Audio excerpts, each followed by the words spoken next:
नमस्कार. कवयित्री इंदिरा संत यांचे निसर्गावर अफाट प्रेम होते. ते त्यांनी कागदावर लेखणीतून आपल्या उतरवले आणि त्यातून तयार झाला शीला हा काव्यसंग्रह. त्यांची कविता आपण पाहणार आहोत. शीला ही कविता.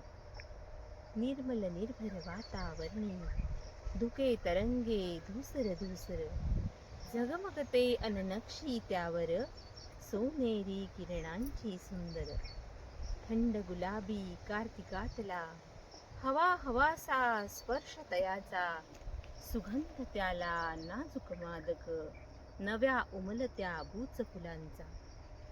आता तिसऱ्या कडव्यामध्ये कवितेला जिवंतपणा आला आहे, कारण निसर्गाचा संबंध त्यांनी व्यक्तिजीवनाशी जोडला आहे. आपल्याला प्रश्न पडेल, कोण हा चारुदत्त, कोण ही वसंत सेना?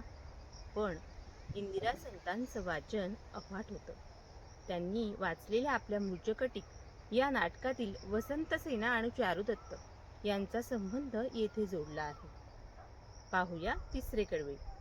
चारुदत्त हा कोण कोठुनी अंगावरला फेकित शेला वसंतसेना वसुंधरेने झेलून तो हृदयाशी धरला, झेलून तो हृदयाशी धरला. धन्यवाद.